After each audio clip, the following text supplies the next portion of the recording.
Thank you so much for joining us today, both in this room and virtually. Yes, you're watching from right across the world. We really appreciate you joining us today from wherever you are in the world. It's a real pleasure to welcome so many viewers today. I'm Mark Barton. I'm your chair for the Reimagine Stage for the next 3 minutes. So you're going to get used to me in the next 3 days. And on this wonderful stage, we're going to showcase alternative and innovative approaches in tackling climate change, new thinking, which will be crucial to reach environmental targets. And today we're going to address marine conservation and then deep dive into the decarbonisation of construction, buildings and homes. We've got a brilliant setup for you today. Please do not forget to engage with us. Yes, ask us questions. I'm the engagement ask a question police. I'll make sure that you do engage with us because we're desperate to hear from you. We really want to hear from you. And make sure you tweet, get on LinkedIn, whatever social media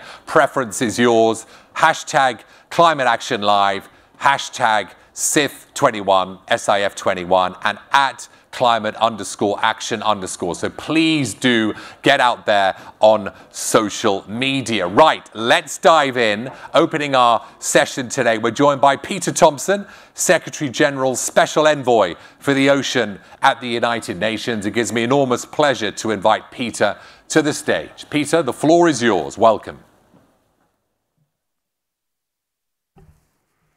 Good morning, everyone. Good afternoon, good evening, wherever you are around the world. I'll take my mask off now, but I just want to brand myself first. This is SDG 14. You've all agreed to it through your governments. Every government in the world signed up to it in 2015, along with the other Sustainable Development Goals. This is to conserve and sustainably use the ocean's resources. We're going to put our feet to the fire once again with the UN Ocean Conference to see how we're doing with the implementation.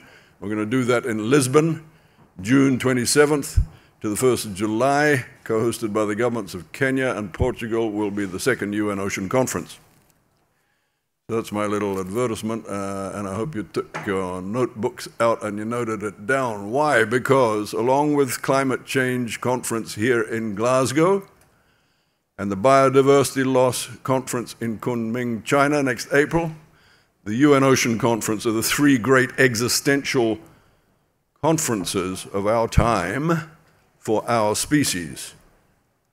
That may sound like hyperbole to you, but the United Nations Secretary General, Antonio Guterres, has declared a red alert for humanity, not on the basis of what he's read in newspapers, on the basis of what he's read in the best available scientific reports, which is coming from the IPCC and IPBES and from the WMO, all our trusted scientific people that we put together as a species to give us our best scientific analysis of what's happening. And after reading their reports, the Secretary General of the United Nations, not some guy on a soapbox at the corner of Hyde Park, the Secretary General of the United Nations says there is a red alert for humanity.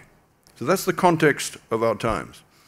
The other reason that the UN Ocean Conference is so important for us all is there cannot be a healthy planet without a healthy ocean, and the ocean's health is measurably in decline, many different indices, all of them showing decline. And let me just say, think of the fact that 50% of the oxygen in the biosphere comes from the ocean, and you'll see why the ocean's health matters. Obviously your fish and chips matter, but that has got to override that. You can't live on without oxygen. So how are we doing in all this? I mean, that's the red alert scenario. The good news is that it's a different kind of COP that we're at now. I've been to many of them, and this is a very different one. There's no longer that community of nations and companies, big wealthy people that are trying to white ant what we're doing here. That's just not happening now. Everybody realizes what is happening, and the naysayers have been confined to their luxury villas wherever they are. The rest of us, the rest of humanity realizes that we're in a very, very dangerous place, and we've got to put in place the solutions.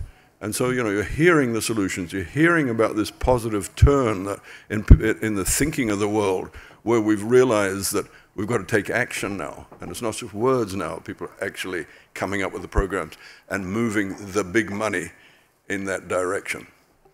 So obviously, for me, on the ocean side, as the UN Ocean Envoy, what really matters is getting those GHG emissions down, because they are the cause of ocean acidification. The ocean is acidifying at fastest rate in history. The ocean is losing its oxygen at an accelerating rate. The ocean is warming at an accelerating rate, all because of those GHG emissions. And of course, ocean warming causes sea level rise and death of coral. Once we lose coral at 2 degrees global warming, we lose 25% of the ocean's biodiversity, and we don't have a healthy ocean anymore. So, go back to that mantra I gave you earlier. The good news is everybody's fighting all these targets, that they're all fixable. The overfishing one, we just need to fix that. We need to stop overfishing. That's just man management. The pollution one, we can stop pollution. That's fixable. That's just man management. Habitat destruction, that's fixable. That's just man management. But the big one is the GHG emissions. We've got to bring those down for the health of the ocean. It's true I'm here to represent the United Nations, but I'm actually mostly here to represent the kids. I've got 4 grandchildren. A family put this together, it's hang around my neck as I came up here to remind me that we're not doing this to fund our NGOs or to make bold promises from governments or anything. We're here to actually make a difference for our kids and grandchildren, because currently our grandchildren, this little Rosie here, is heading towards 3 degrees global warming by the end of this century. She'll be 80 then. And that's a world on fire. And obviously we refuse that future. And I hope you're all doing your best to refuse that future. Thank you very much for listening. Peter, thank you so much for kicking off the Reimagine Stage. A very powerful opening address there from Peter Thomson, Secretary General, Special Envoy for the Ocean at the United Nations. SDG 14, that's the key. Stop overfishing, stop pollution, stop habitat destruction. We need to bring down greenhouse gases in the ocean. So powerful stuff. That's what we want in today's discussions. We want not just people talking about solutions. We want to address the problems. We want to tell you about the solutions. And it's not all about talk. It's about action, action, action.